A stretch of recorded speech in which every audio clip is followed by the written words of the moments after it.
Friends, அதாவது இன்றைக்கி நம்ம எதை பற்றி பேச போகிறோம்னா நம்ம தளபதி பற்றி தான். அதாவது தங்க தளபதி விஜய் பற்றி தான்.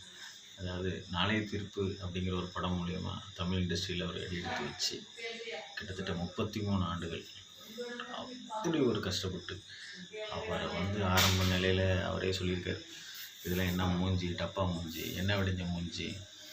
நிறைய பேர் பெரிய பெரிய டேரக்டர்லாம் அவருக்கு படம் பண்ணுறதுக்கே விருப்பம் இல்லாமல் அவரை கமெண்ட் பண்ண, ஒரு பத்திரிக்கையில் கூட அவரை இது ஏதோ அவரை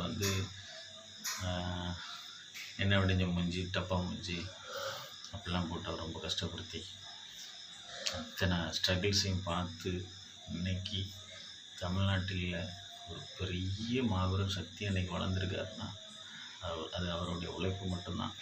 அதுபோக மக்கள் மத்தியில் இடம் பிடிச்சிருக்காரு.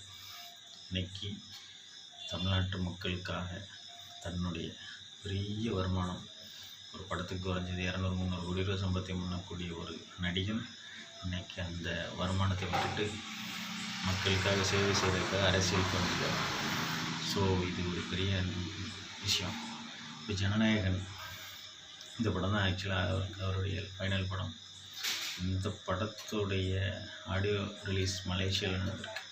அந்த மலேசியாவில் கூடின க்ரௌடை பார்த்திங்கனாக்க அப்படி ஒரு க்ரௌட்.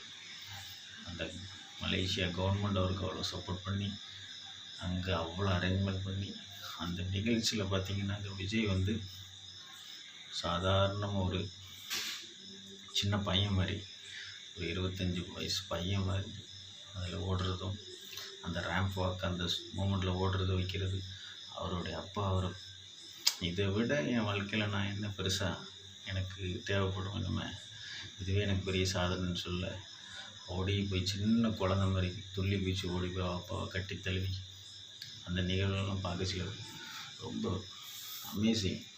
அதாவது தன்னுடைய தகப்பனார், ஒரு பையன், ஒரு தகப்பனாருக்கு பையன் வாழ்க்கையில் பெரிய லெவலில் அச்சீவ்மெண்ட் பண்ணிட்டாங்கன்னா அதை பார்த்து ரசிக்கிறதுலே அவங்களுடைய வாழ்நாளில் பெரிய ஒரு ஆனந்தம்.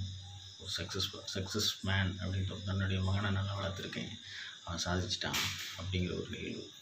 ஸோ இந்த விஷயத்தில் விஜய் அவருடைய அப்பாவுக்கு, அவங்க அம்மாவுக்கு பெரிய ஒரு சக்ஸஸை தேடி கொடுத்துருக்காரு. அடுத்து தமிழ்நாட்டில் 2026 எலெக்ஷனில் அவர் போட்டிடுறாரு. நம்மளை எல்லாத்தையும் நம்பி தான் வராரு. ஸோ அவர் அரியணையில் உட்கார வைக்கிறது நம்ம கையில் தான் இருக்குது. ஸோ ஃப்ரெண்ட்ஸ், கண்டிப்பான முறையில் அவரை அரியணையில் கொண்டு வந்துடுங்க. அவர் மேலும் அவர் நடித்த படங்களை பற்றி நம்ம பேசியாகணும். அதாவது நாளைய தீர்ப்புங்கிற படத்தில் நடிச்சிருக்காரு. அப்போல்லாம் அவருடைய ரேஞ்செலாம் பார்த்திங்கன்னா ரொம்ப சின்ன பையன். அதுக்கப்புறம் ரசிகன் ஒரு படம் நடிச்சிருக்காரு. அந்த படத்தில் ஓரளவு சக்ஸஸ் ஆகிறார். ஆக்சுவலாக அப்படியும் ஒவ்வொரு படங்களாக நடித்து வந்துகிட்டே இருக்கிற சூழ்நிலையில் அவர் பெரிய லெவலில் அவர் ரீச் ஆகலை. ஆக்சுவலாக பூவை உனக்காக அப்படிங்கிற ஒரே ஒரு மூவியில் அப்படி ஒரு ரீச் ஆகும். ஒரு மூவிக்கு அப்படின்னா விஜய்னா யார், தமிழ்நாட்டில் விஜய்னா யார் அப்படிங்கிற மாதிரி ஒரு நல்ல ரெக்கார்டு கிடச்சிது. அதுக்கப்புறம் அவர் நடித்த படங்கள்லாம் எல்லாமே ஓரளவு வெற்றி, ஒரு சில படங்களில் தோல்வி இருக்கும். ஸோ தோல்வி இடைச்சிலலாம் விஜய் தன்னுடைய நண்பர்கள்கிட்ட அழுவறான், வருத்தப்பட்டு ரொம்ப ஃபீல் பண்ணுறான்.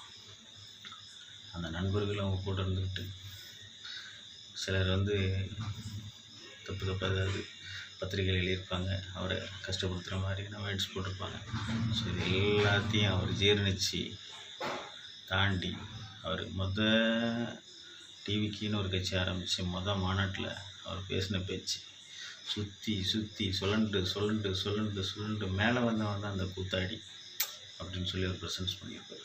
ஆக்சுவலாக சொல்லப்போனால் ஆச்சுன்னா கஷ்டப்படாமல் யாரும் லைஃப்பில் முன்னேற முடியாது. அவர் இந்த நிலைமைக்கு வந்திருக்காருன்னா உண்மையாக சொல்லப்போனாச்சுன்னா அவருடைய ஹார்ட் ஒர்க். ஸோ எல்லாருமே மைண்டில் என்னென்னு வச்சுக்கோங்க, ஹார்ட் ஒர்க் கண்டிப்பாக ஒரு நாள் வெற்றி கிடைக்கும். அதனால் கண்டிப்பாக உழைங்க. ஸோ நம்ம இந்த வீடியோ வகையில் என்ன சொல்ல போகிறோம்னா, தளபதி இஸ் கிரேட். தேங்க்யூ.